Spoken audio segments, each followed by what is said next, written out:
자, 오늘 설교 제목 같이 함께 읽어보겠습니다. 시작.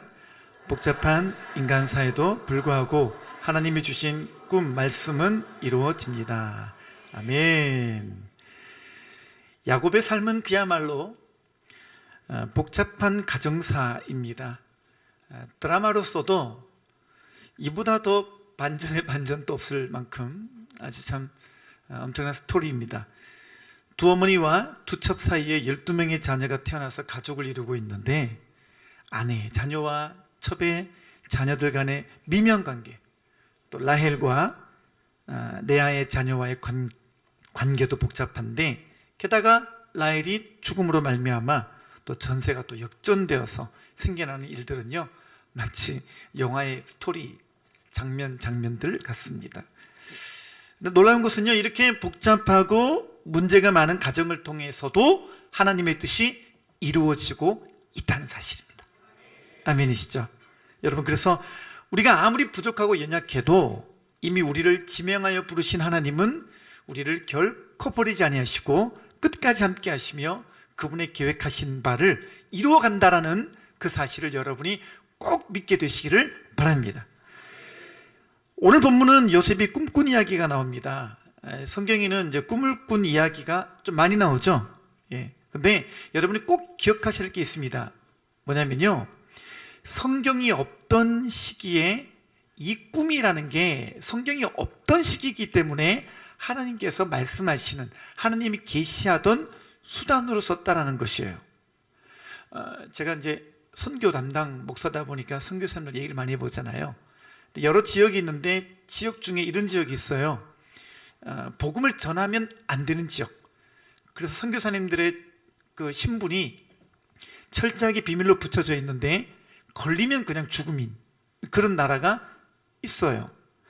근데 이제 보고를 들어보면 선교사님들이, 그런 분들이 그런 얘기를 하셔요. 그런 지역에만 일어나는 일이에요. 갑자기 누가 선교사님 집에 문을 두드려요. 문을 열고 보니까 어떤 사람이 복음을 전해달라고 들어온 거예요.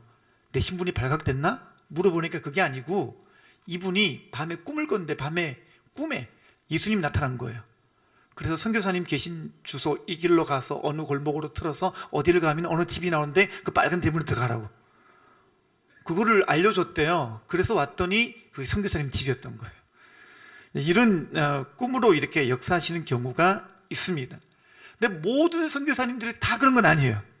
놀랍게도 성경이 없고 선교사님들이 마음껏 활동할 수 없는 꼭 그런 지역에만 그렇게 꿈으로 역사하는 일이 유독 그 지역에만 있다라는 거예요. 여러분, 성경이 없던 시절과 또 그런 곳에서 주님은 이렇게 꿈으로 역사하는 경우가 많이 있습니다. 구약에는 그런 이야기가 많이 나옵니다. 아비멜렉에게도 꿈으로 나타나시고 라반에게도 꿈으로 나타나시고 야곱에게도 꿈으로 나타나시고 심지어 우리가 다니엘서 보게 되면 느부갓네살 왕에게도 주님이 꿈으로 말씀하시죠. 꿈으로 말씀하시는 이야기가 나오는데 다 공통점이 뭐냐면 성경이 없던 구약 시절이에요. 다시 말씀드립니다. 성경이 없던 시절에는 하나님께서 그렇게 역사하십니다. 지금은요? 지금 또 여러분에게 꿈으로 나타나서 말씀하실까요? 지금은 뭐가 있어요? 말씀이 있단 말이에요. 성경 말씀이 있기 때문에, 주님은 성경이 있기 때문에 성경을 통해서 말씀하시고, 이렇게 말씀이 전해지는 이 공동체를 통해서 주님은 충분히 말씀하시기 때문에 이 시대는요, 꿈으로 여러분들에게 말씀하시는 경우는 거의 없어요. 여러분이 아무리 거룩한 꿈을 꿨다고 해도 그 꿈은 그냥 꿈이에요. 꿈일 뿐 의미를 부여하지 마시기를 바랍니다. 예, 그런 거예요. 우리 여러분 옛날에 전보 쳤잖아요. 전보 모르세요? 해도동 때 제가 전도사 때요, 교회로 전보가 많이 날라왔어요. 그럼 제가 전보를 목사님께 전달했던 기억이 나요. 얼마 안 됐다니까요. 갑자기 제 나이가 노출되는 순간 보세요. 근데 지금은 전보 치는 사람이 있어요, 없어요? 없죠. 왜요? 지금 뭘로 해요? 카톡 하잖아요. 젊은이들은요 인스타 가지고 DM 쳐요. 그러니까 지금 전보 치는 사람이 없단 말이에요. 똑같은 거예요. 꿈은 지금 시대는 전보 같은 거예요. 카톡 안 되던 시절에 쓰는 방법이었던 것처럼 여러분 지금 다 카톡 쓰는데 지금 여러분 우표 붙여가지고 편지 써가지고 전달한 분 계신가요? 없죠. 다 이메일 보내는 거예요. 여러분 똑같은 거니까 지금 이 시대에도 하나님이 꿈으로 역사할 거라고 날마다 잘 때마다 주여 꿈으로 나타나여 주옵소서, 꿈으로 오늘 말씀하여 주시옵소서, 목사님 말씀만으로는 부족하오니 꿈으로 역사해 달라고 그렇게 여러분이 고집 부리시면 주님이 이상한 꿈을 또 이렇게 꿈은 절대로 중요하지 않습니다. 더 중요한 게 뭐냐? 말씀이에요. 어젯밤 꿈자리가 사나우셨습니까? 괜찮아요. 여러분이 어떤 꿈을 꿨든지 상관없습니다. 아침에 일어나서 큐티하면 끝이에요. 아멘이시죠? 말씀이 있는데 왜 두려워하십니까? 이상한 꿈 꿨다고, 돼지 꿈 꿨다고 로또 사시고 이러시면 안 됩니다. 곤란해서 하는 거예요. 여러분 절대로 꿈에 의미를 부여하지 마시고, 우리가 의미를 부여하는 전적인 것은 하나님 말씀밖에 없습니다. 여러분 그래서 하나님은 이제는요 어떻게 하시느냐, 말씀을 주셔가지고 그 말씀을 꿈꾸게 하시는 거예요. 그 읽은 말씀을 통해서 내 삶의 비전이 삼아지게 되고, 읽은 말씀을 통해 내 길이 보여지게 되고, 읽은 그 말씀을 통해서 내 삶의 지표가 보이는 거예요. 내 삶의 방향이 보이고, 내 삶의 목적이 보이고, 내 삶의 소망이 다 보이는 거예요. 그래서 말씀이 꿈이에요. 아멘이시죠? 이제는 여러분이 하나님 말씀이 여러분의 꿈이 되시기를 주님의 이름으로 축원합니다. 말씀이 비전이 되시기를 주님의 이름으로 축원합니다. 세상 사람들은 꿈을 많이 꾸죠. 드라마를 보면서 나도 저렇게 성공해야겠다 꿈꾸고, 나도 저렇게 떵떵거리며 살아봐야겠다 꿈을 꾸고요, 나도 저렇게 높은 자리에 올라가 봐야 되겠다, 나도 저렇게 삐까번쩍한 삶을 살아봐야 되겠다. 수많은 사람들이 얼마나 꿈을 꾸는지 모릅니다.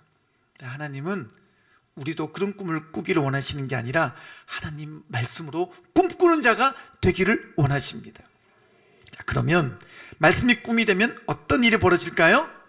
네, 하나님의 뜻이 나의 꿈이 되는 줄 믿습니다.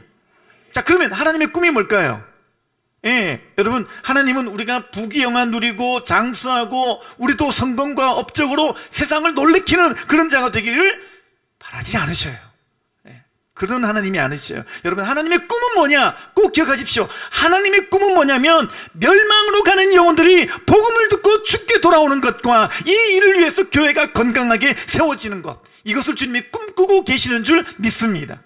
그래서 여러분들이 이 하나님의 뜻과 하나님의 꿈이 여러분의 뜻과 여러분의 꿈, 여러분의 가치가 되어서 여러분들이 이제부터는요 이전에 살던 그 가치대로 살지 아니하고, 이전에 갖고 있던 그 목적대로 살지 않고, 이제는 여러분의 비전이 바뀌고 여러분의 꿈이 바뀌게 되시기를 바랍니다. 여러분 꿈이 바뀌는 게 정말 중요한 이야기예요.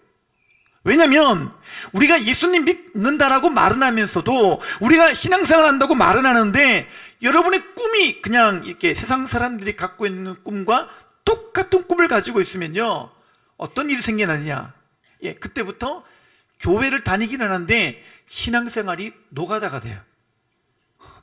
왜냐하면 꿈이 세상 사람과 똑같은 꿈인데 여기 왔더니 이제 이중생활을 해야 되잖아요. 그런 분들은 얼마나 고달프겠습니까? 심심한 조의를 표합니다. 그렇게 끌려다니면서 사람 눈치 보면서 아닌 척하면서 가면 쓰고 다니느라 정말 수고 많으셨는데, 여러분 이걸 아셔야 돼요. 신앙생활을 하는데 한 부류의 사람은 너무 행복하게 하는 거예요. 한 부류의 사람도 너무 기쁘게 신앙생활해요. 근데 한 부류의 사람들은요 신앙생활 너무 힘겨운 거예요. 얼굴에 그늘이 그냥 가득해요. 그래가지고 신앙생활 하는데 믿기는 믿는데 얼마나 고달프게 신앙생활하는지 몰라요. 저기 바로 바깥에서까지는 기쁘고 즐거운 얼굴로 들어오다가 이 문을 들어오는 순간 온 지구의 고민을 홀로 안고 있는 듯한 표정으로 이 예배 시간을 견디고 나가시는 분이 계십니다. 그러면서 이런 말을 합니다. 내가 재수없이 네 만나가지고 예수 믿어가지고 하고 싶은 거 못하고 가고 싶은 거 못 가고 내 인생이 이꼬라지가 되었다. 제가 들은 얘기예요. 예수 믿은 게 뭐라고요? 재수 없어서 네 만나서 그러겠다고. 이래서 내가 이게 안 나가기는 껄쩍지근하고 내가 다니려니까 참 힘들고 이렇다라는 거예요. 여러분 이런 사람들이 교회 다니는 게 어떻겠습니까? 힘겨운 거예요. 신앙생활 고달파요. 예배 참고 견디는 시간이에요. 그러니까 신앙생활이라는 게 노가다가 되는 거예요. 여러분 믿는 사람이요 꿈이 안 바뀌면, 목적과 가치가 안 바뀌면 그게 믿는 게 아니에요. 그러니까 우리가 믿을 때, 진짜 믿는다고 할 때 내가 믿는 바가 주님의 뜻과 주님의 꿈을 내 꿈과 내 비전으로 삼고 믿어야 되지, 주님을 믿는다고 말은 하면서 세상 사람들의 가치와 그 꿈을 나도 똑같이 안고 살아가게 되면요 그 신앙생활이 이중적으로 되는 것이고, 그때부터는 신앙이 아니고 종교가 되는 거예요. 종교가 되는 거죠. 여러분, 우리가 믿는 믿음은 오직 복음이 되어야 될 줄 믿습니다. 여러분에게도 복음이 최고의 가치가 되고, 여러분에게도 복음이 최고의 목적이 되고, 예수 그리스도가 내 꿈이 되고 진리가 되면요, 여러분, 이런 사람들은요, 세상 사람들이 가진 꿈과 다른 꿈을 가진 자가 되는 줄 믿습니다. 그래서 하나님이 주신 꿈 때문에 이 꿈으로 늘 드리는 예배가 이전과는 다른 예배가 되는 거예요. 다 같이 기도해도 이 사람은요, 여전히 전에 해왔던 그런 어떤 주문 같은 기도를 드리는 게 아니라 이전과 다른 기도를 드리게 되고요, 말씀을 읽어도 이전과 다른 말씀으로 보이게 되는 줄 믿습니다. 혹시 이런 질문하고 계시지 않습니까? 나는 왜 이렇게 이만큼 교회를 다녔는데 왜 이렇게 변화가 없을까? 나는 이렇게 모태신앙인데 나는 왜 저 사람이 갖고 있는 저 열정과 불이 없을까? 나는 이렇게 직분을 갖고 있는데 저 사람이 소유하고 있는 왜 저 믿음의 확신, 저 확신이 왜 나에게는 없을까? 왜 저 기쁨은 나에게는 없을까? 혹시 여러분 이런 질문을 하고 있지 않습니까? 여러분이 만약에 이런 질문을 하고 계시다면 오늘 오전에 들었던 그 말씀을 통해 답을 꼭 찾게 되시기를 바랍니다. 왜 그런 거예요? 내 안에 갖고 있는 내 꿈이 달라서 그래요. 이게 지금 내 꿈 꾸고 있기 때문에 그런 거예요. 세상 사람들이 가지고 있는 동일한 꿈을, 이게 진짜 인생에 나를 행복하게 해줄 꿈이라고 착각하고 살고 있기 때문에 그런 거예요. 내 안의 목적과 가치가 다른 거예요. 그래서 우리는 무엇을 내 뜻으로, 무엇을 내 꿈으로 삼아야 되느냐? 하나님의 뜻과 하나님의 꿈을 나의 뜻과 나의 꿈으로 삼아야 그때 신앙생활이 달라지는 거예요. 그때 믿음이 달라지는 줄 믿습니다.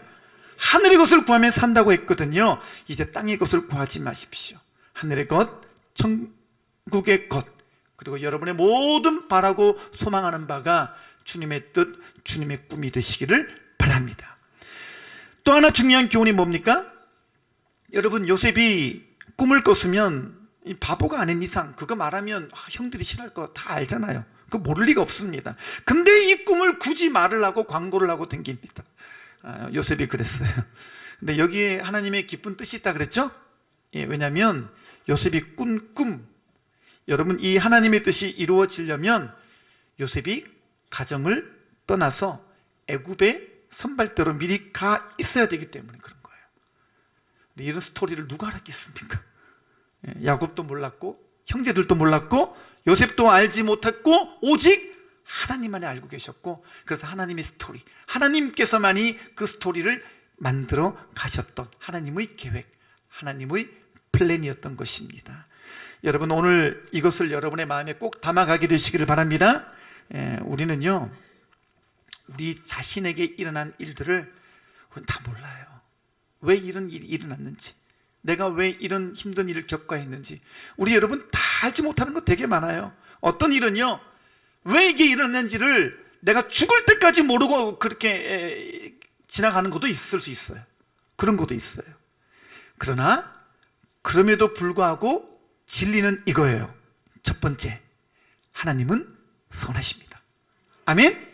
두 번째, 하나님은 선하신 뜻대로 우리 인생을 인도하십니다. 아멘. 세 번째, 그렇기 때문에 나는 내 인생의 과정을 잘 살아내기만 하면 되는 줄 믿습니다. 제가 첫째 하면 여러분이 요거 자막을 읽으시면 돼요. 둘째 하면 저거 읽으세요. 자, 첫째, 둘째, 셋째,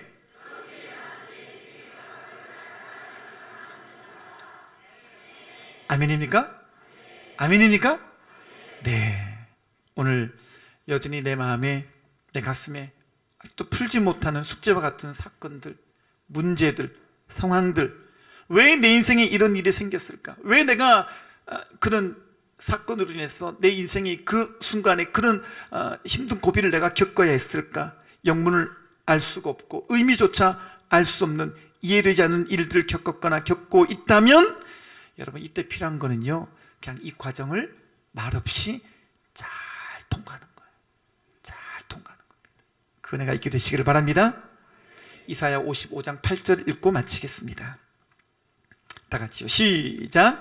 이는 내 생각이 너희 생각과 다르며 내 길은 너희 길과 다름이니라. 여호와의 말씀이니라. 아멘, 아멘, 아멘. 꼭 믿으시기를 바랍니다. 여러분, 그렇습니다. 하나님의 생각과 내 생각은 달라요. 하나님의 길과 내 길은 달라요. 같다고 생각하니까 시험 들죠. 같을 거라고 여기니까 하나님을 오해하게 되는 것입니다.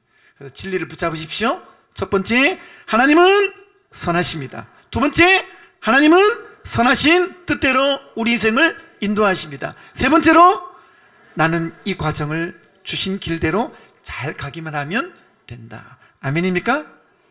이제 한 주간 동안 이 진리의 터 위에 굳게 서서 견실하며 흔들리지 않는 성도님 되시고, 우리 다음 세대 아이들 오늘 찬양 잘했어요. 특성 너무 잘했습니다. 담임 목사님 같으면 다음 주에 앵콜 하셨을 것 같은데 너무 잘했습니다. 우리 다음 세대 아이들 꼭 기억하십시오. 여러분 인생 살아가면서 이 진리 꼭 붙잡으세요. 하나님은 선하셔요. 하나님 선하셔요. 그리고 지금 어떤 과정을 겪더라도, 아까 소개했는데 질풍노도의 시기 뭐 여러 가지로 여러분 특징을 설명했습니다만, 어떤 일이 와도 하나님은 선하십니다. 청소년부 만나 아멘. 에헤이, 속에 국가에 대해 불만이 많으신 것 같은데 자, 하나님만이 선하십니다. 청소년부 아멘. 그렇습니다.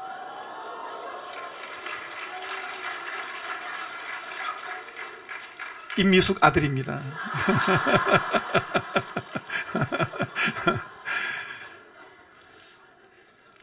이 세 가지 진리를 꼭 붙잡으시고, 이 하나님의 견고한 터 위에 서서 여러분 모두가 믿음의 세대가 되시고, 우리 아이들 정말 이 시대의 붕의 세대가 되시기를 주님의 이름으로 축원합니다. 기도하겠습니다.